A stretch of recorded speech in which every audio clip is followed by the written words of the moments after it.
सो hey everyone, आप लोग का बहुत-बहुत स्वागत है हमारे YouTube channel study point drama में। तो गाइस, आप लोगों के लिए मैं आरआरबी एनटीपीसी 2024 का जीके जीएस का प्रीवियस ईयर सेट लेकर आई हूँ गाइस, जो आप सभी स्टूडेंट के लिए बहुत ज्यादा इंपॉर्टेंट होने वाला है। और आप सभी स्टूडेंट से ये रिक्वेस्ट है कि प्लीज वीडियो को एंड तक जरूर देखिएगा। एंड सबसे इंपॉर्टेंट चीज है गाइस, जो सबसे ज्यादा मैं आप लोगों से हर वीडियो में ये रिक्वेस्ट करती हूँ कि प्लीज जितना शॉर्ट तरीके से हो सके चीजों को नोट करिए। एंड उससे भी ज्यादा इंपॉर्टेंट चीज है रिविजन करिए।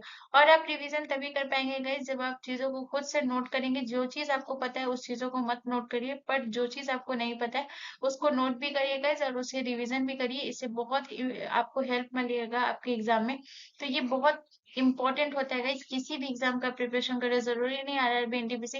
इनफैक्ट आप किसी भी एग्जाम का प्रिपरेशन कर रहे हो, ये सबसे इंपॉर्टेंट पार्ट होता है किसी भी एग्जाम में सिलेक्शन लेने के लिए। तो चलिए इस आरआरबी एनटीपीसी 2024 की जीके जीएस के प्रीवियस ईयर सेट को एक नए जोश और जुनून के साथ स्टार्ट करते हैं। और आज का हमारा आरआरबी एनटीपीसी का जो सेट है गाइस, वो हमारा सेट 35 है, ये आपको ध्यान रखना है।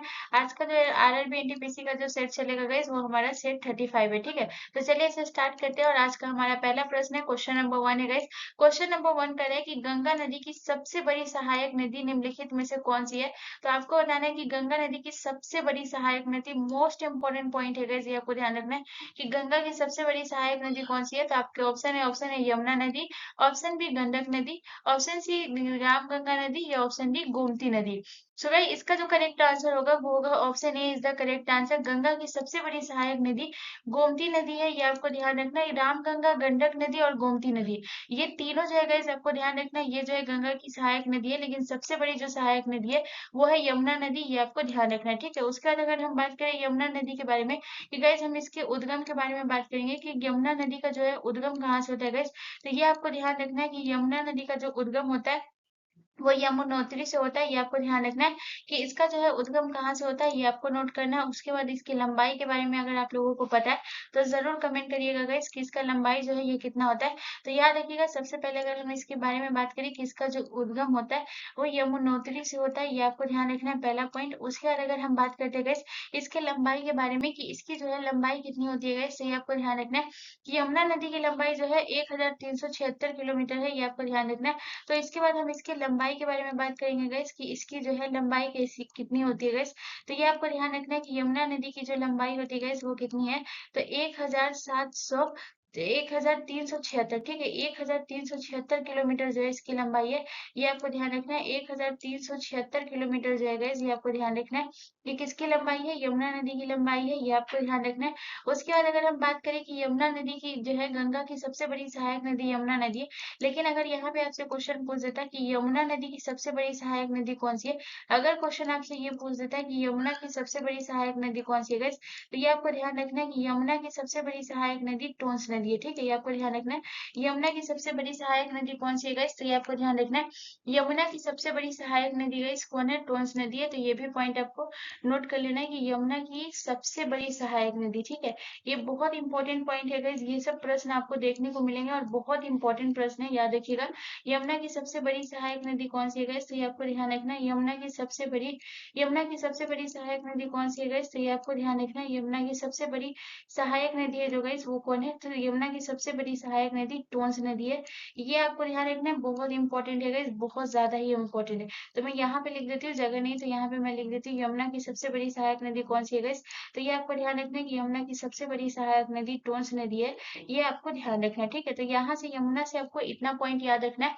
अगर हम आपसे पूछे कि गंगा की लंबाई कितनी है गाइस, अगर मेरा सवाल आपसे ये हो कि गंगा की लंबाई कितनी है गाइस, अगर आपको पता है तो बताइए। तो गाइस याद रखिएगा, गंगा की जो लंबाई है वो 2525 किलोमीटर है, तो ये आपको ध्यान रखना है। इसकी लंबाई भी आपको याद रखना है, चाहे किसी की लंबाई हो, बहुत इंपॉर्टेंट है, याद रखिएगा। गंगा की लंबाई कितनी है, तो 2525 किलोमीटर जो है गाइस, ये आपको ध्यान रखना है। ये क्या है, तो याद रखिएगा 2525 किलोमीटर गंगा की लंबाई है। मैं अगर अगर या मुझे याद करना होता है गाइस, तो मैं कैसे करती हूँ, 25 याद रखती हूँ कि गंगा का 25 है गाइस, इस तरीके से याद करती हूँ। तो आप इस तरीके से भी याद कर सकते हैं, इजी पड़ेगा। उसके बाद अगर हम बात करें कि गंगा नदी का उद्गम कहाँ से होता है, होता है तो गंगोत्री हिमनद से इसका उद्गम होता है। तो ये भी आपको ध्यान रखना है कि गंगा का उद्गम कहाँ से होता है गाइस, तो ये आपको ध्यान रखना है कि यहाँ पे जो है एक और पॉइंट लिखने दिएगा गाइस, यहाँ के अगर हम उद्गम के बारे में बात करें कि इसका जो है गंगा का उद्गम कहाँ से होता है गाइस, ये पॉइंट यहाँ पे मैं लिखा रही हूँ, इसको नोट कर लीजिएगा।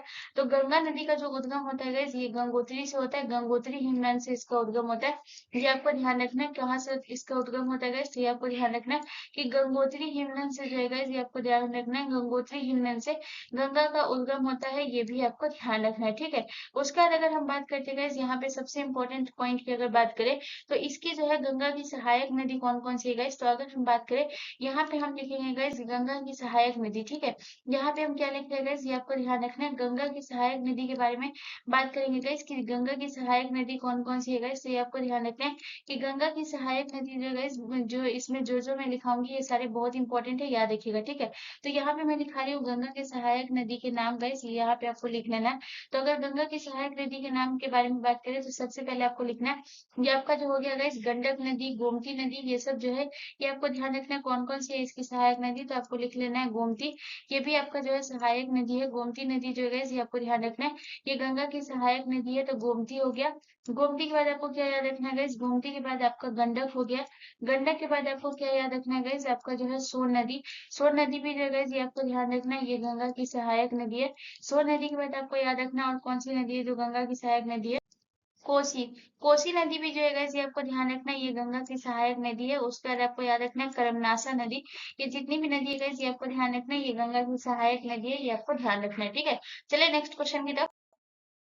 अगला क्वेश्चन हमारा क्वेश्चन नंबर 2 है गाइस। क्वेश्चन नंबर 2 हमसे कह रहा है कि निम्नलिखित में से कास्टिक सोडा का रासायनिक नाम क्या है, तो आपको बताना है कि कास्टिक सोडा का रासायनिक नाम क्या है। तो आपके ऑप्शन है sodium hydroxide, option B sodium chloride, option C calcium hydroxide, या ऑप्शन डी सोडियम कार्बोनेट।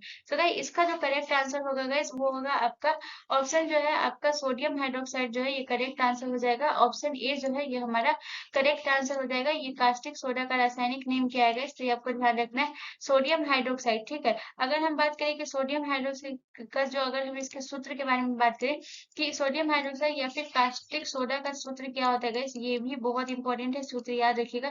तो इसका जो सूत्र होता है वो होता है NaOH, जो है इसका सूत्र है, ठीक है। इसका सूत्र क्या है गाइस, तो ये आपको ध्यान रखना है NaOH है।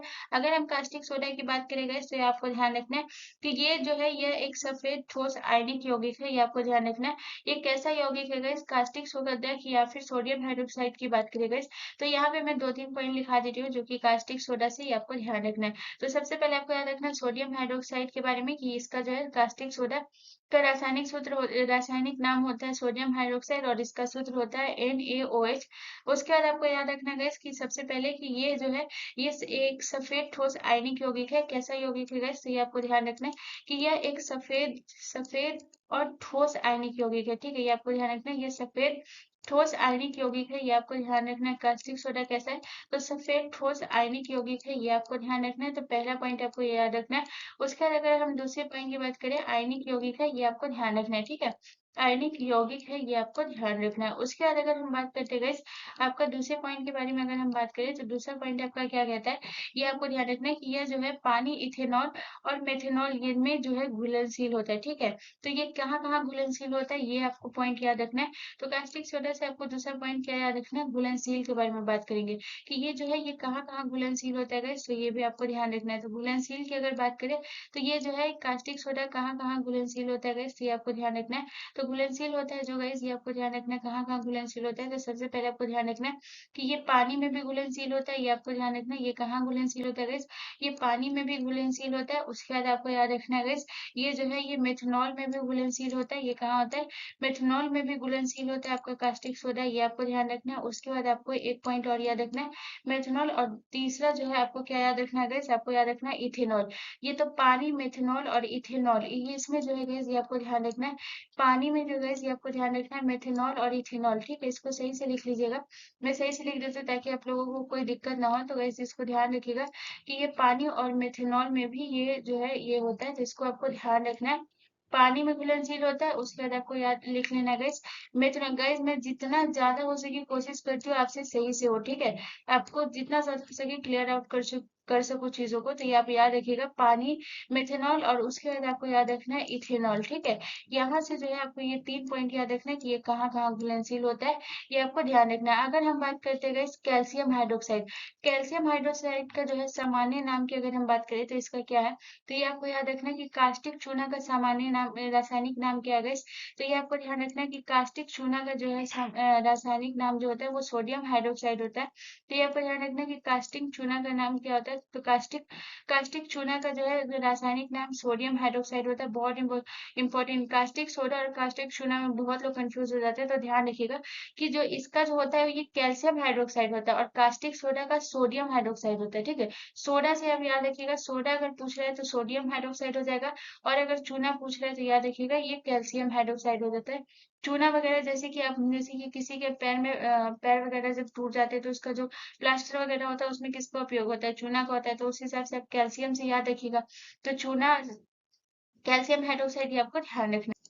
उसके बाद गाइस इसके फॉर्मूला भी आपको याद रखना है, फॉर्मूला भी बहुत इंपॉर्टेंट है, जो याद रखिएगा। जो कास्टिक चूना या फिर सोडियम हाइड्रोक्साइड का फॉर्मूला क्या होता है, तो CaOH2 जो है इसका फॉर्मूला है, ये आपको ध्यान रखना है। उसके बाद अगर हम बात करें सोडियम कार्बोनेट, सोडियम कार्बोनेट जो है ये इसका सामान्य नाम क्या होता है गाइस, ये आपको ध्यान रखना है। धोवन सोडा का रासायनिक नाम क्या होता है, ये आपको ध्यान रखना है। धोवन सोडा का रासायनिक नाम होता है सोडियम कार्बोनेट। तो आपको याद रखना है कि धोवन सोडा का रासायनिक नेम क्या होता है गाइस, तो ये आपको ध्यान रखना है कि धोवन सोडा का रासायनिक नेम होता है सोडियम कार्बोनेट, ये आपको ध्यान रखना है। अगर हम इसके फॉर्मूले की बात करें कि धोवन सोडा का फॉर्मूला क्या होता है, तो इसका फॉर्मूला आपको याद रखना है, ये मैं लिखा रही हूँ इसकी जितना भी फॉर्मूला लिखा रही हूँ सब बहुत इंपॉर्टेंट है, याद रखिएगा। तो इसका जो फॉर्मूला होता है वो होता है Na2CO3। उसके बाद आपको डॉट देना है, उसके बाद क्या लिखना है गाइस, ये आपको याद रखना है 10H2O जो है ये इसका फॉर्मूला है, ये आपको ध्यान रखना है। ठीक है, उसके बाद अगर हम कैल्शियम क्लोराइड की बात करें गाइस, तो कैल्शियम क्लोराइड जो है ये किसका है गाइस, सोडियम क्लोराइड का सामान्य नाम क्या है, तो ये आपको ध्यान रखना है। साधारण नमक है इसका साधारण नाम, ये आपको ध्यान रखना है। तो क्वेश्चन आपसे पूछ सकता है कि साधारण नमक का गाइस, ये आपसे पूछेगा कि साधारण नमक का, साधारण नमक का गाइस आपसे क्वेश्चन पूछेगा कि इसका जो है रासायनिक नाम क्या है गाइस, तो ये आपको ध्यान रखना है कि साधारण नमक का रासायनिक नाम सोडियम क्लोराइड है, ये आपको ध्यान रखना है। और अगर फॉर्मूला पूछे कि सोडियम क्लोराइड का फॉर्मूला क्या है गाइस, तो ये आपको ध्यान रखना है सोडियम क्लोराइड का फॉर्मूला जो है ये NaCl है, ये आपको ध्यान रखना है। ठीक है, तो यहाँ से इतना पॉइंट आपको याद रखना है जो कि बहुत ज्यादा इंपॉर्टेंट है, याद रखिएगा। चलिए नेक्स्ट क्वेश्चन की, अगला क्वेश्चन हमारा क्वेश्चन नंबर 3 है गाइस। क्वेश्चन नंबर 3 कह रहा है कि मुगल चित्रकारी किसके शासन काल में चरम उत्कर्ष प्राप्त किया है, तो आपके ऑप्शन है शाहजहां का काल, ऑप्शन बी जहांगीर का काल, ऑप्शन सी औरंगजेब का काल, या ऑप्शन डी अकबर का काल। सो इसका जो करेक्ट आंसर होगा वो होगा option B is the correct answer. Guys आपको याद रखना है कि शाहजहां के काल में भी चित्रकारी बहुत ज्यादा प्रसिद्ध था, अकबर के काल में भी चित्रकारी बहुत ज्यादा प्रसिद्ध था, और जहांगीर के काल में भी चित्रकारी बहुत ज्यादा प्रसिद्ध था, लेकिन सबसे ज्यादा जो चरम उत्कर्ष पे था जिसके शासन काल में, वो जहांगीर के काल में था। अगर हम जहांगीर के काल की बात करें guys, तो आपको ध्यान रखना है कि मुगल चित्रकला का स्वर्ण काल किसे कहा गया guys, तो ये आपको ध्यान रखना है। मुगल चित्रकला का स्वर्ण काल जो है ये किसके काल को कहा गया, तो मुगल चित्रकला का स्वर्ण काल जो कहा गया ये जहांगीर के काल को कहा गया, ये भी आपको ध्यान रखना है। तो मुगल चित्रकला का स्वर्ण काल जो है ये किसके शासन को कहा गया, तो मुगल चित्रकला का स्वर्ण काल जहांगीर के शासनकाल को कहा गया, तो ये भी आपको ध्यान रखना है। जहांगीर के शासनकाल को क्या कहा गया, तो मुगल चित्रकला का स्वर्ण काल कहा गया, ये भी आपको ध्यान रखना है।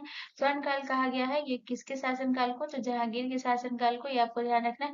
अगर हम बात करें गैस, ये आपको ध्यान रखना है कि जहांगीर का जो है शासनकाल कब से कब तक था गैस, तो ये आपको ध्यान रखना है कि 1605 में अकबर की मृत्यु हुई थी गैस, ये आपको ध्यान रखना है। 1605 में अकबर की मृत्यु हुई थी, उसके बाद इसने गद्दी संभाली थी, तो 1605 से लेकर के इन्होंने 1627 तक जो है शासन किया है, ये आपको ध्यान रखना है।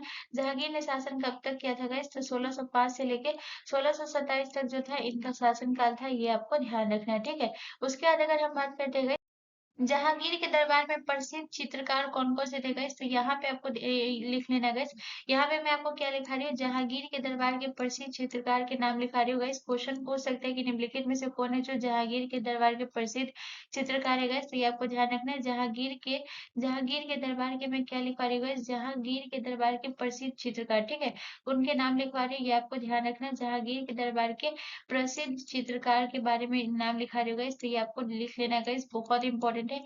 मैं जितना भी नाम लिखाऊंगी बहुत ज्यादा इंपॉर्टेंट है, याद रखिएगा। प्रसिद्ध चित्रकार के बारे में नाम लिखा रही, ठीक है, तो ये आपको नोट करते हुए चलना है। तो अगर हम बात करें कि जहांगीर के दरबार के प्रसिद्ध चित्रकार कौन कौन थे गाइस, ये आपको ध्यान रखना है। सबसे पहले आपको याद रखना है अबुल हसन। अबुल हसन बहुत फेमस है, याद रखिएगा। अबुल हसन जो है बहुत ज्यादा इंपॉर्टेंट नाम है, ये आपको ध्यान रखना है। ये किसके काल के प्रसिद्ध काल थे, तो जहांगीर के शासन काल के गाइस, ये आपको ध्यान रखना है। चित्रकार थे, ये आपको ध्यान रखना है, अबुल हसन थे। इसके अलावा आपको याद रखना और कौन थे गाइस, तो इसके आपको बाद आपको याद रखना है गाइस आपका बिशन दास।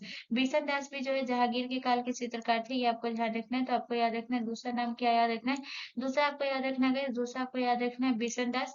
तीसरा आपको नाम रखना है गाइस याद भीम। भीम जो है गाइस इनायत, उसके बाद आपको याद रखना है भीम। ये सब जो है ये किसके थे गाइस, तो याद रखिएगा जहांगीर के। भीम, उसके बाद आपको याद रखना है इनायत।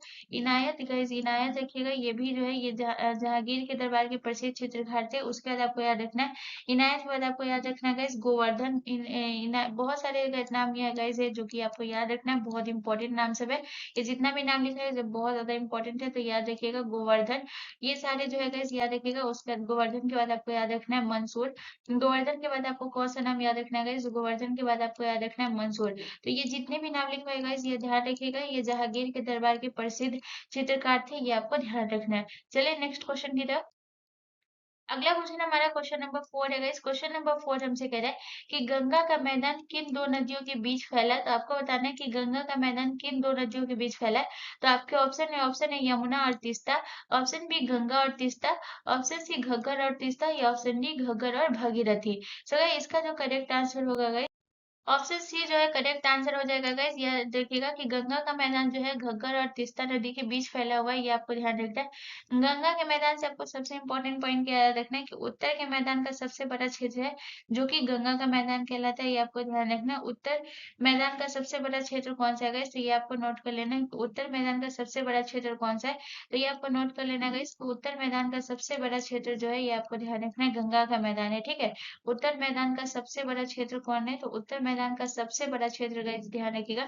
उत्तर मैदान का सबसे बड़ा क्षेत्र कौन सा है गाइस, तो ये आपको ध्यान रखना है कि उत्तर मैदान का सबसे बड़ा क्षेत्र जो है गाइस ये आपको ध्यान रखना है कौन है, तो उत्तर मैदान का सबसे बड़ा क्षेत्र जो है ये कौन सा है गाइस, तो ये आपको ध्यान रखना है सबसे बड़ा क्षेत्र जो है ये आपका है गंगा का मैदान। उत्तर मैदान का सबसे बड़ा क्षेत्र, ठीक है, सबसे बड़ा क्षेत्र जो है गाइस ये आपको ध्यान रखना है कौन है, तो सबसे बड़ा जो क्षेत्र है गाइस ये आपको ध्यान रखना है कौन है, तो ये है आपका गंगा का मैदान। सबसे बड़ा क्षेत्र जो है ये कौन है गाइस, ये आपको ध्यान रखना है गंगा का मैदान। यहाँ पे मैं पूरा क्लियरली लिख लूँ गाइस, ये आपको नोट कर लेना है, ठीक है।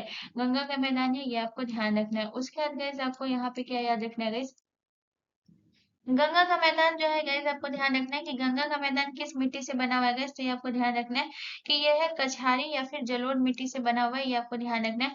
कछारी या फिर जलोढ़ मिट्टी से गंगा का मैदान बना हुआ है, ये आपको ध्यान रखना है। गंगा का मैदान किस मिट्टी से बना हुआ है, तो कछारी या फिर आपको लिख लेना है जलोढ़। गाइस ध्यान रखना है कि कछारी या फिर जलोढ़ मिट्टी से जो है ये कौन सा मैदान बना हुआ है गाइस, तो ये आपको ध्यान रखना है। गंगा के मैदान में कछारी या फिर जलोढ़ मिट्टी से बना हुआ है, ये आपको ध्यान रखना है। जलोढ़ मिट्टी से बना हुआ है, ये आपको ध्यान रखना है। गंगा का मैदान जो है ये किससे बना हुआ है, तो कछारी या फिर जलोढ़ मिट्टी से गाइस, ये आपको याद रखना है। कछारी मिट्टी भी कहते हैं या फिर आपको ध्यान रखना है कि ये इसे हम जलोढ़ भी कहते हैं, ठीक है। तो कछारी या फिर जलोढ़ मिट्टी से जो गाइस ये आपको ध्यान रखना है। गंगा का मैदान बना हुआ है, ये आपको ध्यान रखना है। कछारी या फिर जलोढ़ मिट्टी से बना हुआ है, ये आपको ध्यान रखना है, ठीक है। उसके बाद आपको गाइस ध्यान रखना है गाइस जलोढ़ मिट्टी जो है बना हुआ है। जलोढ़ मिट्टी जो है दो प्रकार का होता है, जो कि नया जलोढ़ होता है और पुराना जलोढ़ होता है। अगर हम बात करें जलोढ़ के बारे में कि नया जलोढ़ जो है इसे किस नाम से जानते हैं गाइस, नया जलोढ़ को किस नाम से जानते हैं गाइस, ये आपको ध्यान रखना। और पुराना जलोढ़ को जो है किस नाम से जानते हैं, ये आपको ध्यान रखना है। तो नया जलोढ़ और पुराना जलोढ़ आपको ध्यान रखना है। तो नया जलोढ़ को जो है किस नाम से जानते हैं और पुराना जलोढ़ जो है ये आपके क्वेश्चन में भी पूछा गया, तो ये आपको ध्यान रखना है। तो ये आपको याद रखना है कि नया जलोढ़ को जो है किस नाम से जानते हैं, नई जलोढ़ को जो है गाइस याद रखिएगा खादर के नाम से जानते हैं। नया जलोढ़ को किस नाम से जानते हैं गाइस, ये आपको ध्यान रखना है खादर के नाम से। और पुराने जलोढ़ जो है इसे किस से पुरानी जलोढ़ को किस मिट्टी के नाम से जानते हैं गाइस, तो ये आपको ध्यान रखना है। पुरानी मिट्टी को जलोढ़ मिट्टी को जो है गाइस ये आपको ध्यान रखना है बांगर के नाम से जानते हैं, ये आपको ध्यान रखना है, ठीक है। चलिए नेक्स्ट क्वेश्चन की अगला क्वेश्चन हमारा क्वेश्चन नंबर 5 है। इस क्वेश्चन नंबर 5 हमसे कह रहा है कि वारली पेंटिंग निम्नलिखित में से किस राज्य से संबंधित है। तो आपको बताना है कि वारली पेंटिंग जो है ये किस राज्य से संबंधित है। तो आपके ऑप्शन है, ऑप्शन ए महाराष्ट्र से, ऑप्शन बी मध्य प्रदेश से, ऑप्शन सी बिहार से, या ऑप्शन बी तमिलनाडु से। सो गाइस इसका जो करेक्ट आंसर होगा वो होगा option A is the correct answer. Warli painting जो है ये किस राज्य से संबंधित है गाइस, तो ये आपको ध्यान रखना है। ये महाराष्ट्र से भी संबंधित है, और किस राज्य से संबंधित है गाइस, तो ये आपको ध्यान रखना है, ये गुजरात से भी संबंधित है। तो अगर महाराष्ट्र न दे करके अगर आपको ऑप्शन में गुजरात दे तो आपको कंफ्यूज नहीं होना है गाइस, ये आपको ध्यान रखना है, ये दोनों राज्य से संबंधित है, महाराष्ट्र और गुजरात दोनों से। आपको दूसरा पॉइंट आपको क्या याद रखना है कि वारली पेंटिंग में जो है ये मुख्यतः सफेद रंग का उपयोग होता है, ये आपको ध्यान रखना है। इसमें जो है किसका उपयोग होता है गाइस, तो ये आपको ध्यान रखना है, सफेद रंग का जो है ये आपको ध्यान रखना है। वारली पेंटिंग में जो है किस रंग का उपयोग होता है, सफेद रंग का उपयोग होता है, ये आपको ध्यान रखना है, पहला पॉइंट। उसके बाद जो है इसकी पृष्ठभूमि जो है ये उसमें किस रंग का उपयोग होता है गाइस, तो अगर पृष्ठभूमि की बात करें कि वारली पेंटिंग में जो है पृष्ठभूमि में जो है ये किस रंग का उपयोग होता है गाइस, तो ये आपको ध्यान रखना है। तो ये भी बहुत इंपॉर्टेंट है। तो सबसे पहले आपको याद रखना है कि इसमें सफेद रंग का उपयोग होता है, लेकिन अगर पृष्ठभूमि इसका पूछ ले कि पृष्ठभूमि में जो है ये किसका उपयोग होता है गाइस, किस रंग का, तो ये आपको ध्यान रखना है। पृष्ठभूमि में अक्सर इसमें जो है गाइस ध्यान रखिएगा लाल रंग का उपयोग किया जाता है, लाल रंग का भी किया जाता है। उसके बाद आपको याद रखना है भूरे रंग का भी उपयोग किया जाता है। इसका जो पृष्ठभूमि है अक्सर लाल, भूरे, या फिर गाइस आपको ध्यान रखना है, या फिर आपको ध्यान रखना है मिट्टी के रंग का जो होता है गैस, ये आपको ध्यान रखना है, मिट्टी के रंग का इसका उपयोग होता है, ये आपको ध्यान रखना है। मिट्टी के रंग का जो गैस ये आपको ध्यान रखना है, मिट्टी के रंग का उपयोग होता है, तो इसका पृष्ठभूमि भी आपको ध्यान रखना है, ठीक है। रंग का उपयोग होता है, ये आपको ध्यान रखना है, ठीक है। उसके बाद अगर हम बात करते हैं गैस कि आपका जो है वारली पेंटिंग से जो है ये आपको ध्यान रखना है, ये एक आदिवासी पेंटिंग है, ये आपको ध्यान रखना है। वारली पेंटिंग जो है ये किसके द्वारा बनाया जाता है गैस, तो ये आपको ध्यान रखना है कि वारली पेंटिंग जो है आदिवासियों के द्वारा बनाया जाता है, महाराष्ट्र के आदिवासियों के द्वारा जो है गैस आपको ध्यान रखना है, ये पेंटिंग बनाया जाता है, ये आपको ध्यान रखना है, ठीक है। तो अगर क्वेश्चन पूछे कि महाराष्ट्र के आदिवासियों के द्वारा कौन सा पेंटिंग बनाया जाता है गैस, तो ये आपको ध्यान रखना है कि आदिवासियों के द्वारा जो बनाया जाता है वारली पेंटिंग जो है वो महाराष्ट्र के आदिवासियों के द्वारा बनाया जाता है, ये आपको ध्यान रखना है, ठीक है। बनाया जाता है, ये आपको ध्यान रखना है। तो यहाँ से आपको इतना पॉइंट आपको वारली पेंटिंग से याद रखना है, जो कि बहुत ज्यादा इंपॉर्टेंट है। अगर बिहार की बात करें, बिहार में आपका कौन सा पेंटिंग है गाइस, तो ये आपको ध्यान रखना है मधुबनी पेंटिंग या फिर मिथिला पेंटिंग के नाम से जो जाना जाता है, ये कहाँ का पेंटिंग है गाइस, तो ये आपको ध्यान रखना है कि मधुबनी या फिर मिथिला पेंटिंग जो है ये बिहार का है। तो ये आपको याद रखना है कि मधुबनी पेंटिंग या फिर जो है आपकी मिथिला पेंटिंग जो है guys, ये आपको ध्यान रखना है ये बिहार की है। और आपको ये याद रखना है कि इसे जीआई टैग भी प्राप्त है, ये आपको ध्यान रखना है। मधुबनी पेंटिंग जो बिहार की है इसे जीआई टैग प्राप्त है, ये भी बहुत इंपॉर्टेंट है, ये भी पॉइंट को आपको ध्यान रखना है कि इसे क्या कहते हैं, इसको जीआई टैग जो है guys, ये आपको ध्यान रखना है कि इसे प्राप्त है। लेकिन आपका जो महाराष्ट्र का वारली पेंटिंग है इसे जीआई टैग प्राप्त नहीं है, ये भी आपको ध्यान रखना है, ठीक है। अगर मध्य प्रदेश की बात करें, मध्य प्रदेश की कौन सी है, तो guys ये आपको याद रखना है भील पेंटिंग हो गया, जो कि मध्य प्रदेश की है, भील हो गया।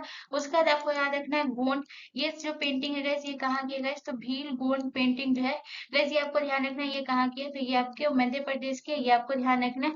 उसके बाद अगर बात करें तमिलनाडु की, तमिलनाडु की कौन सी पेंटिंग है गैस, ये आपको ध्यान रखना है तंजौर, तंजौर पेंटिंग जो है ये कहाँ की है गैस, तो ये आपको ध्यान रखना है कि तंजौर पेंटिंग जो है ये आपको ध्यान रखना है ये कहाँ की है, तो ये तमिलनाडु की है तंजौर पेंटिंग, ये आपको ध्यान रखना है, ठीक है। चलिए नेक्स्ट क्वेश्चन की तरफ।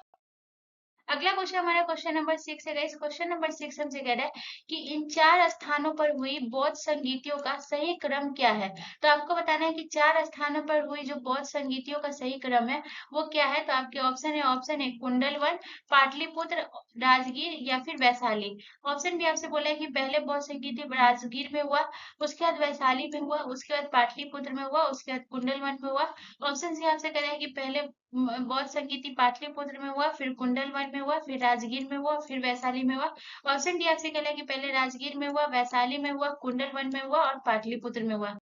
सो गाइस इसका जो करेक्ट आंसर होगा ना वो होगा option B is the correct answer. अगर हम बात करें बौद्ध संगीति की, तो जो पहला बौद्ध संगीति हुआ था, प्रथम बौद्ध संगीति हुआ था गाइस, ये कहाँ हुआ था गाइस, तो ये आपको ध्यान रखना है कि प्रथम बौद्ध संगीति जो हुआ था ये राजगीर में हुआ था। उसके बाद अगर हम बात करें द्वितीय द्वितीय बौद्ध संगीति जो हुआ था ये कहाँ हुआ था गाइस, तो ये आपको ध्यान रखना है द्वितीय बौद्ध संगीति जो हुआ था ये वैशाली में हुआ था। उसके बाद अगर हम बात करें तृतीय बौद्ध संगीति जो हुआ था ये कहाँ हुआ था गाइस, तो ये आपको ध्यान रखना है पाटलिपुत्र में। उसके बाद अगर हम बात करें चौथी यानी कि चतुर्थ बौद्ध संगीति जो है ये कहाँ हुआ था गाइस, तो ये आपको ध्यान रखना है कि चतुर्थ बौद्ध संगीति जो हुआ था ये आपको कुंडल वन में हुआ था, ये आपको ध्यान रखना है। इसके बाद अगर हम बात करें कि प्रथम बौद्ध संगीति राजगीर में हुआ था, तो ये बौद्ध संगीति जो है ये कहाँ कब हुआ था ये भी आपको ध्यान रखना है। तो ये बौद्ध संगीति जो हुआ था ये आपको ध्यान रखना है। 483 ईसा पूर्व हुआ था, ये आपको ध्यान रखना है। ये कब हुआ था? 483 ईसा पूर्व हुआ था, ये आपको ध्यान रखना है, ठीक है। उसके बाद अगर हम बात करें द्वितीय बौद्ध संगीति कब हुआ था guys, तो ये आपको ध्यान रखना है। 383 ईसा पूर्व हुआ था, ये आपको ध्यान रखना है, ठीक है। उसके बाद अगर बात करें तृतीय बौद्ध संगीति जो हुआ था ये कब हुआ था, तो 250 ईसा पूर्व जो है पाटलिपुत्र में हुआ था। बहुत इंपॉर्टेंट है ये वाला, ध्यान रखिएगा, तृतीय बौद्ध संगीति पूछता ही है। उसके बाद अगर बात करें चतुर्थ बौद्ध संगीति की, ये कब हुआ था, तो चतुर्थ बौद्ध संगीति जो है ये आपको ध्यान रखना है, प्रथम शताब्दी में हुआ था।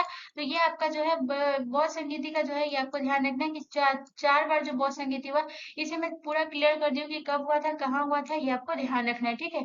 तो ये आपको याद रखना है, जो कि बहुत ज्यादा इंपॉर्टेंट है। चलिए नेक्स्ट क्वेश्चन की तरफ।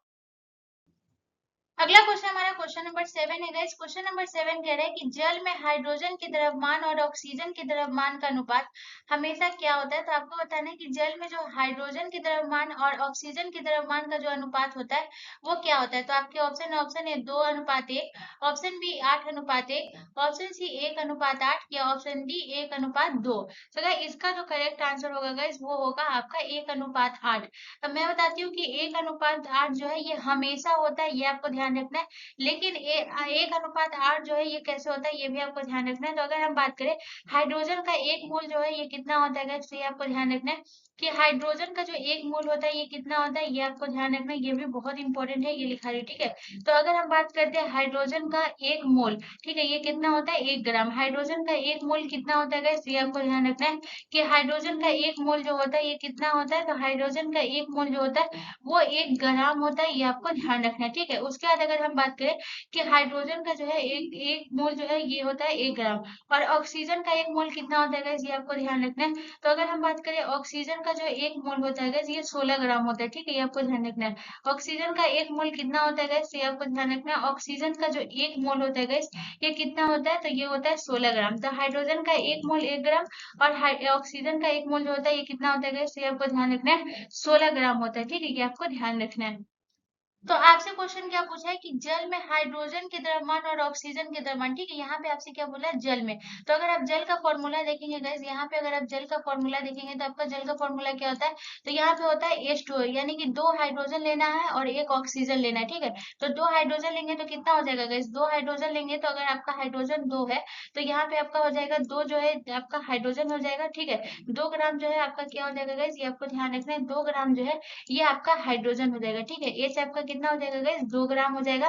और जो आपका ऑक्सीजन है ये कितना हो जाएगा गाइस, तो ऑक्सीजन आपका 1 है, तो यहाँ पे ऑक्सीजन जो है ये आपका 1 ग्राम होगा, ठीक है। ऑक्सीजन आपका कितना हो जाएगा गाइस, तो ये आपको ध्यान रखना है, ऑक्सीजन आपका 1 ग्राम होगा। यहाँ पे जो है 2 ग्राम आप थोड़ा दूर में लिख देती हूँ ताकि आपको ध्यान रहे, ठीक है। उसके बाद अगर बात करें कि आपका 2 ग्राम ये होगा, ठीक है। जल अगर पूछा है तो यहाँ पे आपको बता रही हूँ कि ये कैसे होगा, ठीक है। तो उसके बाद अगर हम इसको अगर निकालेंगे गाइस तो ये आपका हो जाएगा 2। तो 2 ग्राम यानी कि हाइड्रोजन का एक मोल कितना होता है, 1 ग्राम होता है। और 2 मोल कितना हो जाएगा गाइस, तो यहाँ पे आपको ध्यान रखना है कि 2 मोल 2 ग्राम हो जाएगा।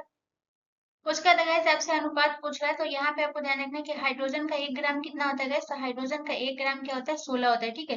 तो ये आपका हो जाएगा 16, तो 2 से आपका कट जाएगा 8 बार में, ठीक है। दो से आपका कितना बार में कट जाएगा, 8 में। तो ये कितना हो जाएगा, 1:8। इस तरीके से इसका आंसर हो जाएगा, ठीक है। तो आप अगर जल के अलावा अगर कोई भी आंसर पूछे तो ये आपको ध्यान रखना है। अगर जल के साथ पूछेगा तो ये हमेशा 1:8 होगा, ये आपको ध्यान रखना है। लेकिन जल के अलावा भी अगर कुछ आपको दे देगा तो ये आपको ध्यान रखना है ये कैसे हो जाएगा गाइस, ये आपको ध्यान रखना है कि ये जो हो जाएगा ये आपका होगा इस तरीके से। अगर जल के अलावा जो होगा तो आप इस तरीके से निकाल कर आपको ध्यान रखना है। ये जो यहाँ पे जो मैं बताई थी ये आपको ध्यान रखना है, ठीक है। चलिए नेक्स्ट क्वेश्चन की तरफ। लेकिन उससे भी पहले मैं एक चीज बता देती हूँ, आपको हाइड्रोजन का मोल और ऑक्सीजन का मोल याद रखना है गाइस, जो कि बहुत ज्यादा इंपॉर्टेंट है। चलिए नेक्स्ट क्वेश्चन की तरफ। अगला क्वेश्चन हमारा क्वेश्चन नंबर 8 है गाइस। क्वेश्चन नंबर 8 हमसे कह रहा है कि निम्नलिखित में से ज्ञानपीठ पुरस्कार किस क्षेत्र में दिया जाता है। तो आपको बताना है कि ज्ञानपीठ पुरस्कार जो है ये किस क्षेत्र में दिया जाता है। तो आपके ऑप्शन है साहित्य के क्षेत्र में, ऑप्शन बी विज्ञान के क्षेत्र में, ऑप्शन सी खेल के क्षेत्र में, या ऑप्शन डी चिकित्सा के क्षेत्र में। सो so, इसका जो करेक्ट आंसर होगा वो होगा option A is the correct answer. Jnanpith पुरस्कार जो है ये किस क्षेत्र में दिया जाता है, साहित्य के क्षेत्र अगर विज्ञान के क्षेत्र की बात करें गाइस, इसमें जो है कौन सा पुरस्कार दिया जाता है गाइस, तो कलिंग कलिंग पुरस्कार जो है ये किस क्षेत्र में दिया जाता है गाइस, ये आपको ध्यान रखना है कि कलिंग पुरस्कार जो है ये विज्ञान के क्षेत्र में दिया जाता है, ये आपको ध्यान रखना है। कलिंग पुरस्कार जो है ये किस क्षेत्र में दिया जाता है गाइस, तो ये आपको ध्यान रखना है कि कलिंग पुरस्कार जो है ये विज्ञान के क्षेत्र में दिया जाता है। उसके बाद अगर बात करें खेल के क्षेत्र में कौन सा पुरस्कार दिया जाता है गाइस, तो अर्जुन पुरस्कार, जो कि बहुत ज्यादा इंपॉर्टेंट है, याद रखिएगा। अर्जुन पुरस्कार जो है ये किसमें दिया जाता है गाइस, तो ये आपको ध्यान रखना है। अर्जुन पुरस्कार जो है ये किस क्षेत्र में दिया जाता है, तो अर्जुन पुरस्कार का ध्यान रखिएगा, खेल के क्षेत्र में दिया जाता है। उसके बाद अगर बात करें चिकित्सा के क्षेत्र में आपको कौन सा पुरस्कार दिया जाता है, तो बीसी रॉय। बीसी रॉय पुरस्कार जो है ये किस क्षेत्र में दिया जाता है गाइस, चिकित्सा के क्षेत्र में। उसके बाद गाइस आपको ध्यान रखना है ज्ञानपीठ पुरस्कार की शुरुआत जो है ये कब हुई थी गाइस, तो ये आपको ध्यान रखना है। ज्ञानपीठ पुरस्कार की अगर शुरुआत की बात करें गाइस, तो ये आपको ध्यान रखना है। ज्ञानपीठ पुरस्कार की शुरुआत हुई थी गाइस, ये कब हुआ था, ये आपको ध्यान रखना है। तो 1961 में जो है इसकी शुरुआत हुई थी, ये आपको ध्यान रखना है। 1961 में ज्ञानपीठ पुरस्कार की शुरुआत हुई थी। और पहले सबसे पहले कब मिला था गाइस, तो पहले पहले जो है सबसे पहले कब मिला था गाइस, ये आपको ध्यान रखना है। पहले जो मिला था सबसे पहले मिला गाइस, ये आपको ध्यान रखना है। सबसे पहले जो मिला था ये कब मिला था, तो शुरुआत इसकी हुई थी गाइस 1961 में। और सबसे पहले जो मिला था गाइस, ये आपको ध्यान रखना है 1965 में मिला था। सबसे पहले कब मिला था गाइस, ये आपको ध्यान रखना है 1965 में मिला था। तो इसमें आपको ध्यान रखना है कि सबसे पहले जो मिला था ये किसे मिला था, ये भी आपको ध्यान रखना है। तो संकट को रूप को मिला था, ठीक है। तो ये आपको ध्यान रखना है कि किसे मिला था सबसे पहले, तो ये आपको ध्यान रखना है कि शंकर ग्रुप को मिला था 1965 में सबसे पहले। और किस भाषा के लिए मिला था गाइस, तो ये आपको ध्यान रखना है। इन्हें जो मिला था मलयालम भाषा के लिए मिला था, ये भी आपको ध्यान रखना है। किस भाषा के लिए मिला था, मलयालम के लिए, ये भी आपको ध्यान रखना है, ठीक है। चलिए नेक्स्ट क्वेश्चन की तरफ। अगला क्वेश्चन हमारा क्वेश्चन नंबर 9 है गाइस। क्वेश्चन नंबर 9 कह रहा है कि रेचना द्वाब के बीच डैश स्थित है। तो आपको बताना है कि रेचना द्वाब के बीच जो है ये क्या स्थित है। तो सबसे पहले हम द्वाब के बारे में बात करेंगे कि द्वाब जो है ये क्या होता है, ठीक है, ये आपको बताना है। तो अगर हम द्वाब की बात करें तो दो नदियों के बीच का क्षेत्र क्या कहलाता है, तो द्वाब जो है ये क्या कहलाता है गाइस। अगर हम द्वाब के बारे में बात करें तो यहाँ पे आपको याद रखना है कि दो नदियों के बीच का क्षेत्र क्या कहलाता है। तो दो नदियों के बीच का क्षेत्र जो है ये क्या कहलाता है, तो दो नदियों के बीच का क्षेत्र द्वाब कहलाता है। दो नदियों के बीच का क्षेत्र क्या कहलाता है गाइस, तो ये आपको ध्यान रखना है। दो नदियों के बीच का क्षेत्र जो है ये क्या कहलाता है, तो दो नदियों के बीच का क्षेत्र जो है ये क्या कहलाता है, द्वाब कहलाता है। ये आपको ध्यान रखना है, ठीक है। दो नदियों के बीच का क्षेत्र क्या कहलाता है गाइस, तो ये आपको ध्यान रखना है। दो नदियों के बीच का क्षेत्र द्वाब कहलाता है, जो कि बहुत ज्यादा इंपॉर्टेंट है, याद रखिएगा, द्वाब कहलाता है, ठीक है। तो यहाँ पे आपसे रचना द्वाब पूछ रहा है, ये आपको ध्यान रखना है। तो गाइस अगर आप क्वेश्चन सही से पढ़ेंगे तो इसी में आपका आंसर है। तो अगर आप क्वेश्चन सही से पढ़ेंगे तो यहाँ पे आपको बताना है कि रेचना द्वीप किन दो नदियों के बीच है। तो सबसे पहले ऑप्शन देखते हैं। ऑप्शन आपसे बोला है चेनाब और झेलम नदियां। ऑप्शन बी व्यास और सतलज नदियों के बीच। ऑप्शन सी आपसे बोल रहा है सिंधु और झेलम नदियों के बीच। या ऑप्शन डी आपसे बोल रहा है रावी और चेनाब नदियों के बीच। तो गाइस अगर आप ध्यान से देखेंगे तो यहाँ पे आपका रेचना बोल रहा है, ठीक है। रेचना मतलब यानी कि र और न, ठीक है, ये आपको ध्यान रखना है। तो यहाँ पे आप रेचना अगर ध्यान से देखेंगे तो रे और छना, ठीक है। तो रेचना आप अगर आप ध्यान से सुन, इसका नाम ही आपसे समझ में आ जाएगा गैस। तो इसका करेक्ट आंसर क्या होगा, तो रे से आपका क्या हो जाएगा गैस, रे से आपका क्या हो जाएगा गैस, तो रे से आपका हो जाएगा रावी, ठीक है। रे से आपका क्या हो जाएगा गैस, रावी हो जाएगा। और च से आपका क्या हो जाएगा, चेनाब हो जाएगा, ठीक है। तो ये किन दो नदियों के बीच है गैस, तो ये आपको ध्यान रखना है, ये रावी और चेनाब के बीच है, ठीक है, ये आपको ध्यान रखना है। तो ऑप्शन डी आपका करेक्ट आंसर हो जाएगा। अगर यहीं पे अगर आपसे क्वेश्चन पूछ देता है बिस्ट द्वीप, ठीक है, बिस्ट द्वीप जो है ये किन दो नदियों के बीच है गैस, तो ये आपको ध्यान रखना है कि बिस्ट द्वीप जो है ये दो नदियों के बीच है, ये आपको ध्यान रखना है। बिस्ट द्वीप जो है गैस, ये आपको ध्यान रखना है। बिस्ट द्वीप जो है ये किन दो नदियों के बीच है गैस, तो ये आपको ध्यान रखना है कि बिस्ट द्वीप जो है ये दो नदियों के बीच है। और वो दो नदियां कौन है, व्यास और सतलज नदियां, ये आपको ध्यान रखना है। तो बी से व्यास आप याद रखिएगा और सत यानी कि सतलज, ठीक है। तो ये आपको ध्यान रखना है, ठीक है। उसके बाद अगर आपसे क्वेश्चन पूछ देता है गैस चार्ज चार्ज द्वीप जो है ये किन दो नदियों के बीच है, तो गैस याद रखिएगा चार्ज द्वीप जो है गैस ये आपको ध्यान रखना है किन दो नदियों के बीच है। तो चार्ज द्वीप जो है गैस ये आपको ध्यान रखना है, ये चेनाब और झेलम, ठीक है। चार्ज चार्ज द्वीप जो है ये किन दो नदियों के बीच है गाइस, तो ये आपको ध्यान रखना है कि चार्ज द्वीप जो है ये चेनाब और झेलम के बीच है, ये आपको ध्यान रखना है। इसमें भी नाम से स्पष्ट है गाइस, अगर आप ध्यान से देखेंगे तो च से आपका क्या हो जाएगा गाइस, च से आपका हो जाएगा चिनाब। और च से आपका क्या हो जाएगा चिनाब। और ज से आपका क्या हो जाएगा झेलम, ठीक है। तो इस तरीके से नाम से स्पष्ट है, आप ध्यान से देखेंगे तो आपको चीजें समझ आ जाएगी, ठीक है। चलिए नेक्स्ट क्वेश्चन की तरफ। अगला क्वेश्चन हमारा क्वेश्चन नंबर 10 है। इस क्वेश्चन नंबर 10 हमसे कह रहा है कि परमाणु संलयन अभिक्रिया निम्न में से किस समीकरण पर आधारित है। तो आपको बताना है कि परमाणु संलयन अभिक्रिया जो है ये किस समीकरण पर आधारित है। तो आपके ऑप्शन है, ऑप्शन ए ई बराबर m c square, option B c two बराबर सी एम, ऑप्शन सी ई बराबर एम टू सी, या ऑप्शन डी ई टू बराबर एम सी। तो इसका जो करेक्ट आंसर होगा वो होगा option A is the correct answer. परमाणु संलयन अभिक्रिया जो है ये किस समीकरण पर आधारित है। तो ई बराबर एम सी स्क्वायर गाइस याद रखिएगा। अगर हम बात करें कि ये जो फॉर्मूला है ये फॉर्मूला किसने दिया था गाइस, तो आपको याद रखना है कि भौतिक वैज्ञानिक जो अल्बर्ट आइंस्टीन थे गाइस, ये आपको ध्यान रखना है। ये फॉर्मूला जो है ये किसने दिया था गाइस, तो ये आपको ध्यान रखना है कि ये फॉर्मूला जो दिया था ये अल्बर्ट आइंस्टीन ने ये फॉर्मूला दिया था, जो कि बहुत फेमस है, याद रखिएगा, बहुत इंपॉर्टेंट है। तो याद रखिएगा अल्बर्ट आइंस्टीन के द्वारा कौन सा फॉर्मूला दिया गया था गाइस, तो ये आपको याद रखना है कि अल्बर्ट आइंस्टीन के द्वारा जो दिया गया था ये ई बराबर एम सी स्क्वायर। ठीक है, अगर हम बात करते हैं कि ई बराबर क्या होता है या फिर एम बराबर क्या होता है, ये आपको ध्यान रखना है। तो अगर हम बात करते हैं कि अल्बर्ट आइंस्टीन ने जो है दिया था ये फॉर्मूला, ये आपको ध्यान रखना है। उसके बाद अगर हम बात करें ई बराबर क्या होता है गाइस, तो आपको याद रखना है कि ई बराबर जो होता है ये आपका होता है एनर्जी। ठीक है, ई बराबर आपका क्या होता है गाइस, एनर्जी, मतलब कि आपको याद रखना है ई बराबर आपका क्या होता है, ऊर्जा होता है, ये आपको ध्यान रखना है। उसके बाद अगर हम बात करें एम, एम बराबर आपका क्या होता है गाइस, तो ये ध्यान रखना है एम बराबर जो होता है ये आपका होता है गाइस, क्या होता है आपका द्रव्यमान। ठीक है, एम बराबर आपका क्या होता है गाइस, ये होता है आपका द्रव्यमान यानी कि मास। ठीक है, ये आपको ध्यान रखना है, एम बराबर आपका क्या होता है द्रव्यमान। उसके बाद अगर हम बात करें ई क्या होता है आपका गैस, तो आपको याद रखना है, उसके बाद आपको याद रखना है सी बराबर ई बराबर ऊर्जा, एम बराबर द्रव्यमान, और सी बराबर जो है आपका क्या होता है वेग होता है, यानी कि प्रकाश का जो वेग होता है गैस ये आपको ध्यान रखना है।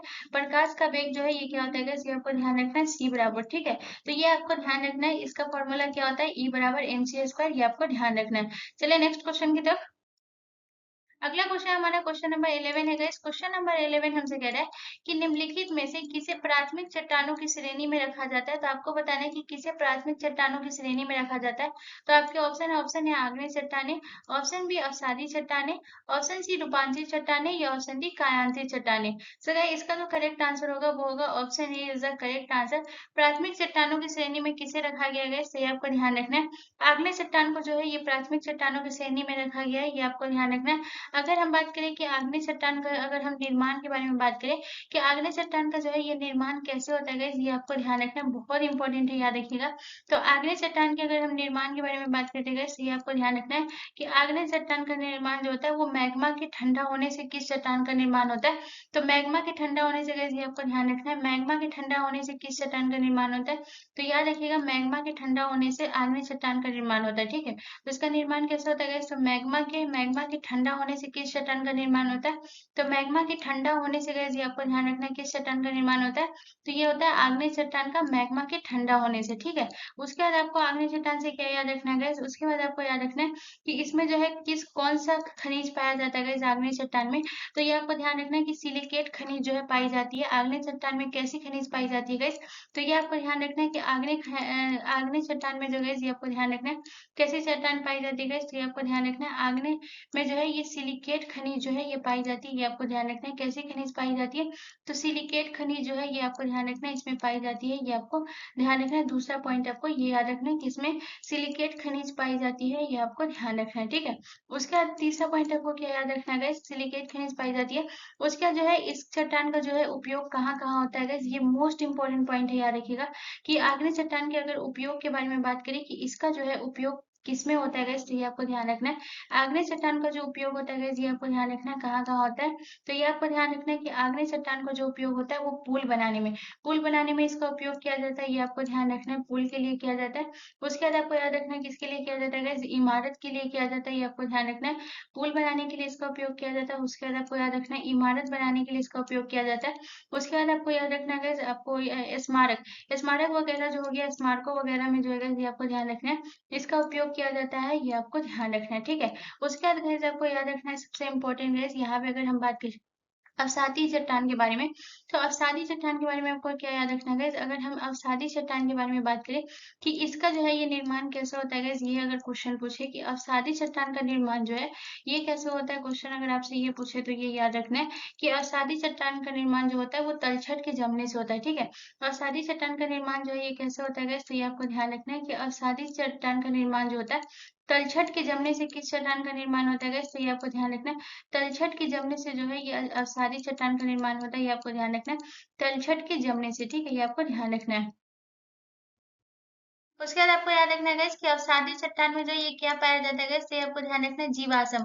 जीवाश्म जो है ये किस चट्टान में पाया जाता है गाइस, तो ये आपको ध्यान रखना है। जीवाश्म जो है गाइस ये आपको ध्यान रखना है कहाँ पाया जाता है, तो जीवाश्म पाया जाता है गाइस, ये आपको ध्यान रखना है। जीवाश्म कहाँ पाए जाते हैं गाइस, तो ये आपको ध्यान रखना है। जीवाश्म जो है ये अवसादी चट्टान में जो है जीवाश्म पाए जाते हैं, ये आपको ध्यान रखना है। चलिए नेक्स्ट क्वेश्चन की तरफ। अगला क्वेश्चन हमारा क्वेश्चन नंबर 12 है। इस क्वेश्चन नंबर 12 हमसे कह रहा है कि गिनी गुणांक का प्रयोग किस लिए किया जाता है। तो आपको बताना है कि गिनी गुणांक का प्रयोग जो है ये किस लिए किया जाता है। तो आपके ऑप्शन है आय के वितरण को मापने के लिए, ऑप्शन बी आय की असमानता को मापने के लिए, ऑप्शन सी आय की समता को नापने के लिए, या ऑप्शन डी लाभ और हानि को मापने के लिए। सो गाइस इसका जो करेक्ट आंसर होगा गाइस वो होगा आपका ऑप्शन जो है आपका बी करेक्ट आंसर हो जाएगा। आय की असमानता को मापने के लिए इसका उपयोग किया जाता है गिनी गुणांक का, जो कि बहुत ज्यादा इंपॉर्टेंट है, याद रखिएगा। गिनी गुणांक का प्रयोग किस लिए किया जाता है, आय की असमानता को मापने के लिए। जहां पे आपको पहला पॉइंट आपको क्या याद रखना है, जहां पे आपको पहला पॉइंट ये याद रखना है कि जीरो का जो है यहाँ पे जब गिनी गुणांक मापा जाता है तो इसमें जो है 0 और 100 का मान रखा जाता है। तो ये आपको ध्यान रखना है। सबसे पहले आपको क्या याद रखना है कि जीरो का जो है, जीरो का मान जो है ये क्यों रखा जाता, क्या रखा जाता है गाइस, तो ये आपको ध्यान रखना है कि इसमें जो है जीरो का मान गाइस याद रखिएगा, जीरो का मान पूर्ण समानता का प्रतिनिधित्व करता है, ये आपको ध्यान रखना है। जीरो का मान जो है ये किसका प्रतिनिधित्व करता है गाइस, तो ये आपको ध्यान रखना है। जीरो का मान जो है ये पूर्ण समानता का प्रतिनिधित्व करता है, ठीक है, ये आपको ध्यान रखना है। जीरो का मान क्या करता है, तो पूर्ण समानता का प्रतिनिधित्व करता है, ये आपको ध्यान रखना है। ये जीरो का मान है, ठीक है, प्रतिनिधित्व करता है, ये आपको ध्यान रखना है। उसके बाद अगर हम बात करें कि 100 का मान, ठीक है, तो पहले आपको ये लिख लेना है कि पूर्ण जीरो का मान पूर्ण समानता का प्रतिनिधित्व करता है, ये आपको ध्यान रखना। अगर हम दूसरे पॉइंट की बात करें गाइस, दूसरा आपका यहाँ पे क्या रखा था गाइस, दूसरा आपको याद रखना है 100 का मान रखा था, ठीक है।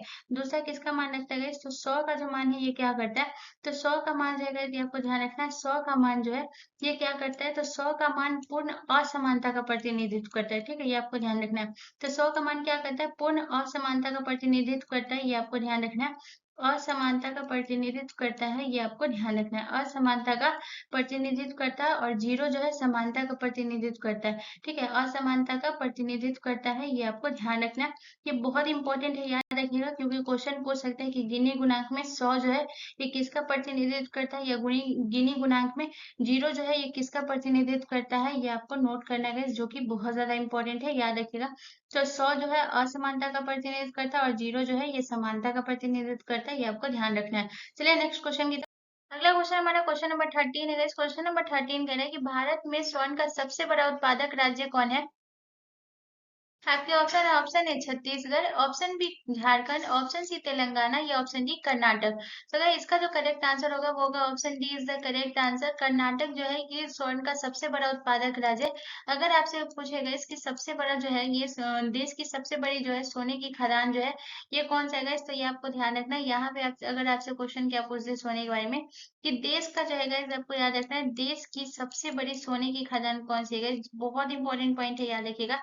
तो देश की सबसे बड़ी सोने की खदान जो है ये कौन सी है, तो ये आपको ध्यान रखना है कि देश की सबसे बड़ी सोने की खदान कौन सी है। सोने की खदान कौन सी है गैस, तो ये आपको ध्यान रखना है कि देश की सबसे बड़ी सोने की जो खदान है गैस, ये आपको ध्यान रखना है। देश की सबसे बड़ी सोने की खदान कौन सी है गैस, तो ये आपको ध्यान रखना है कि देश की सबसे बड़ी सोने की खदान जो है ये आपका है कोलार गोल्डफील्ड, ये आपको ध्यान रखना है। देश की सबसे बड़ी सोने की खदान कौन सी है गैस, तो ये आपको ध्यान रखना है कि देश की सबसे बड़ी सोने की खदान जो है ये आपका है कोलार गोल्डफील्ड, ठीक है, ये आपको ध्यान रखना है।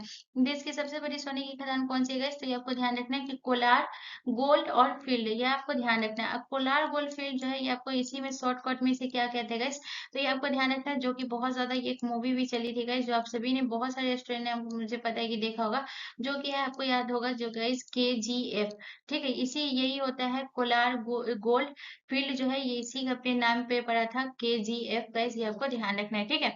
उसके बाद अगर हम बात करें छत्तीसगढ़ के बारे में, छत्तीसगढ़ में आपको क्या याद रखना है गाइस, तो छत्तीसगढ़ में आपको याद रखना है कि मध्य भारत का चावल का कटोरा किसे कहा गया, तो ये आपको ध्यान रखना है। छत्तीसगढ़ को जो है ये मध्य भारत का चावल का कटोरा कहा जाता है, ये भी आपको नोट कर लेना है। तो क्वेश्चन आपसे पूछ सकता है कि मध्य भारत का चावल का कटोरा किसे कहा जाता है guys? तो ये आपको ध्यान रखना है कि मध्य भारत का चावल का कटोरा जो है ये छत्तीसगढ़ को कहा जाता है। मध्य भारत का चावल का कटोरा किसे कहा जाता है guys? तो ये आपको ध्यान रखना है, मध्य भारत का चावल का कटोरा जो कहा जाता है गाइस, ये आपको ध्यान रखना है। चावल का कटोरा जो कहा जाता है, ये छत्तीसगढ़ को कहा जाता है मध्य भारत का चावल का कटोरा कहा जाता है।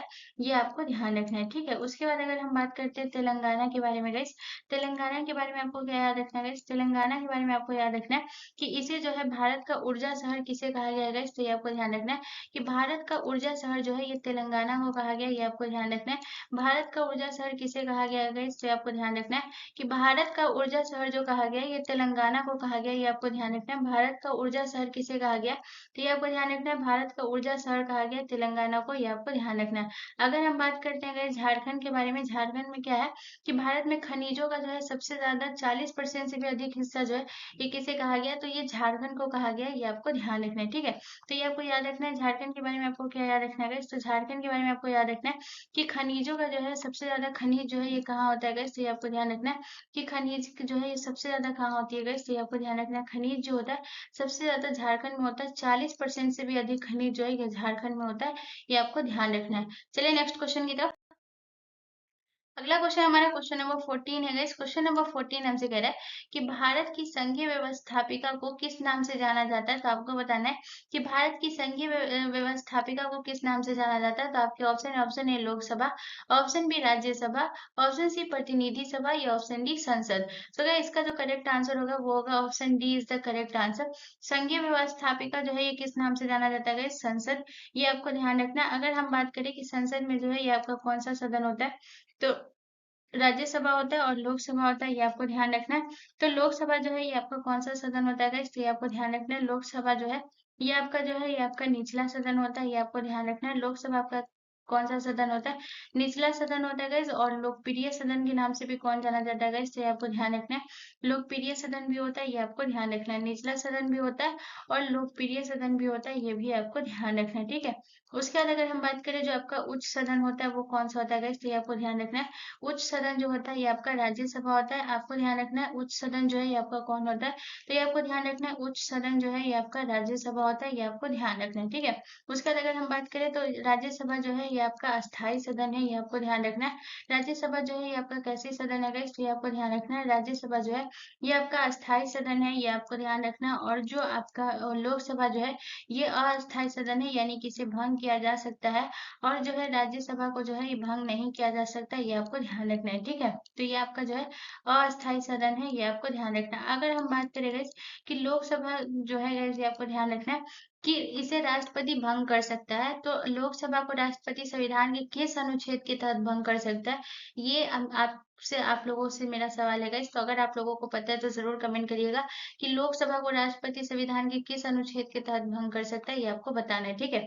अगर हम बात करते हैं गाइस संसद के बारे में कि इसे जो है संविधान के किस अनुच्छेद में गाइस संसद का, तो ये आपको ध्यान रखना है कि आर्टिकल 79 अनुच्छेद किसमें है गाइस, तो ये आपको ध्यान रखना है अनुच्छेद 79 में है। ये आपको ध्यान रखना है। यहाँ पे आपको लिख लेना है कि ये जो है आज संसद जो है किस आर्टिकल में गाइस, तो ये आपको ध्यान रखना है कि आर्टिकल 79 में है। ये आपको ध्यान रखना है, ठीक है।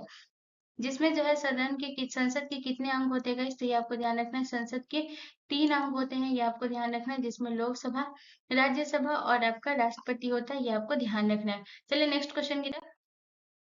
अगला क्वेश्चन हमारा क्वेश्चन नंबर 15 है। इस क्वेश्चन नंबर 15 कह रहा है कि राज्यपाल के सभी कार्यकारी शक्तियों से संबंधित कौन सा अनुच्छेद है, तो आपको बताना है कि राज्यपाल के सभी कार्यकारी शक्तियों से संबंधित कौन सा अनुच्छेद है। तो आपके ऑप्शन है अनुच्छेद 157, ऑप्शन बी अनुच्छेद 150, ऑप्शन सी अनुच्छेद 156 या ऑप्शन डी अनुच्छेद 154। तो गाइस इसका जो करेक्ट आंसर होगा गाइस वो होगा option D is the correct answer. अनुच्छेद 154 जो है ये राज्यपाल के सभी कार्यकारी शक्तियों से संबंधित है। ये आपको ध्यान रखना है। अगर हम बात करें अनुच्छेद 157 की गई, तो ये आपको ध्यान रखना है कि राज्यपाल की नियुक्ति के लिए जो योग्यता है ये किसमें गई, तो ये आपको ध्यान रखना है। राज्यपाल की नियुक्ति के लिए जो योग्यता है गई, ये आपको ध्यान रखना है किसमें है।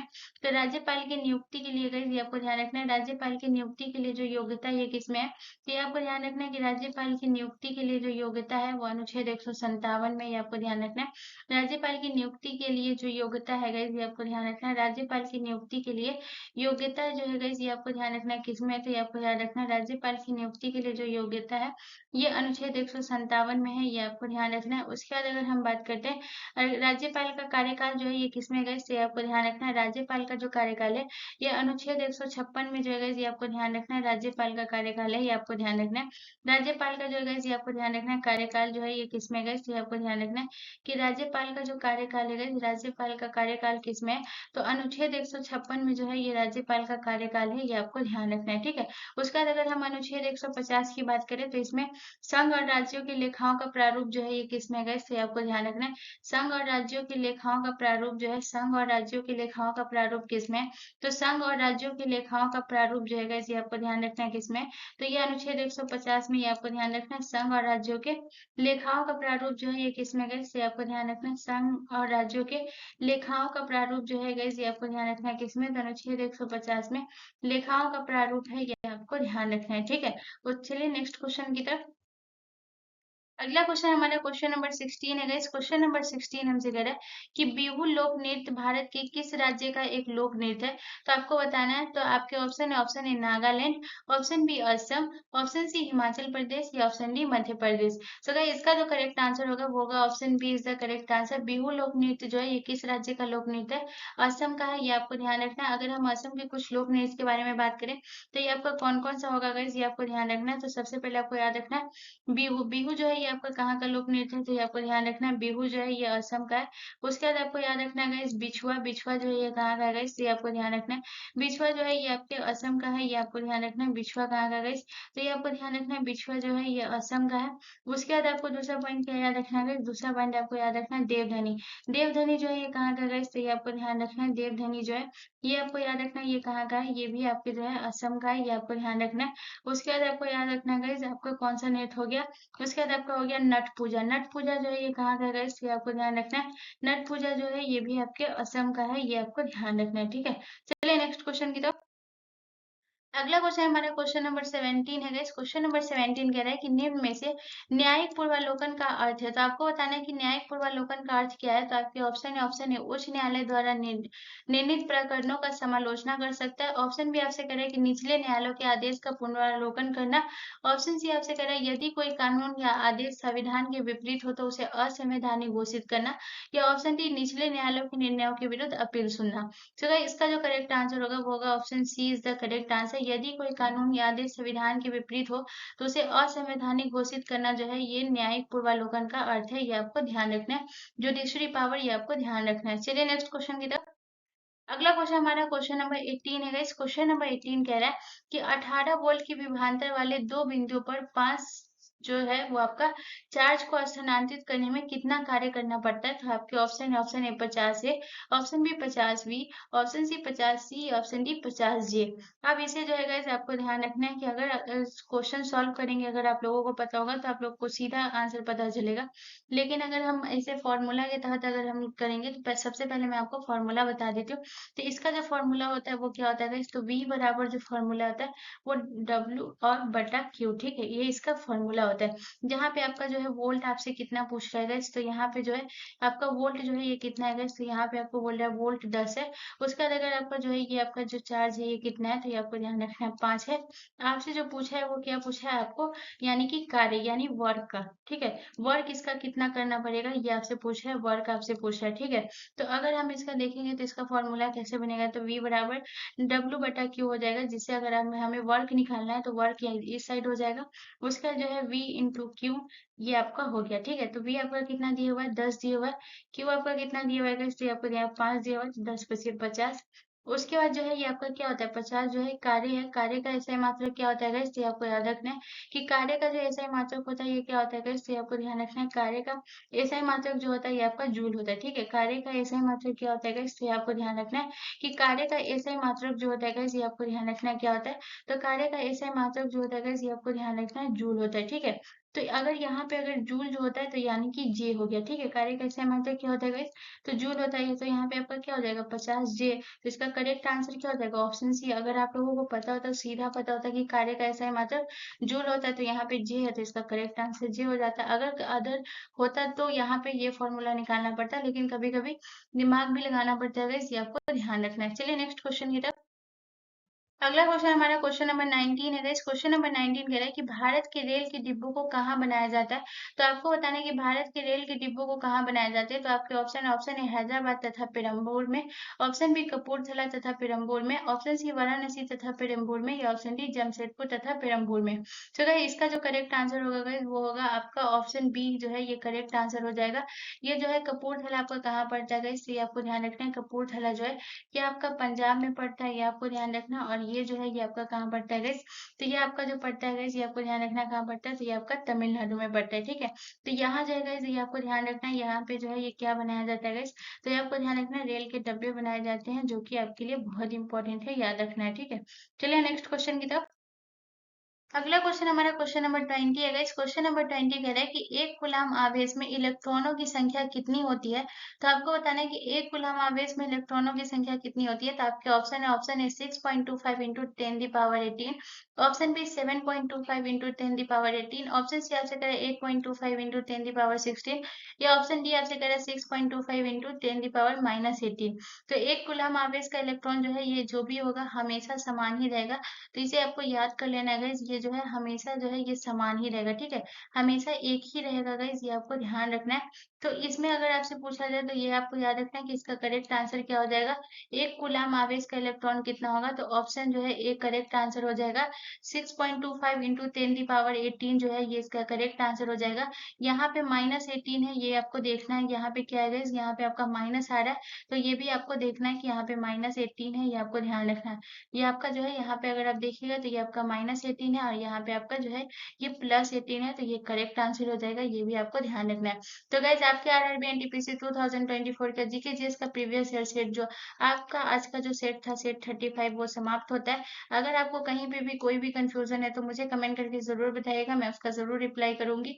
और दूसरी चीज है गाइज कि आपको इस 20 क्वेश्चन से कितना ज्यादा क्वेश्चन करेक्ट हुआ है मुझे कमेंट करके जरूर बताइएगा। एंड सेकंड चीज प्लीज गाइस आप लोग नोट जरूर बना लीजिएगा, नोट बहुत इंपॉर्टेंट होता है। एंड उससे भी ज्यादा जरूरी चीज है रिवीजन करिए, जितना ज्यादा रिवीजन करिएगा आपको उतना ही ज्यादा हेल्प मिलेगी। तो गाइस आप लोगों का जो है ये आरआरबी एनटीपीसी का जो सेशन चल रहा है, तो मुझे बताइएगा, आप लोग कमेंट करिएगा कि यहाँ से अगर आपको कोई भी दिक्कत है तो आप कमेंट कर सकते हैं। एंड प्लीज गाइस चैनल को जरूर सब्सक्राइब कर लीजिएगा एंड बेल आइकन पे जरूर क्लिक कर लीजिएगा। मिलते हैं नेक्स्ट वीडियो में गाइस, धन्यवाद।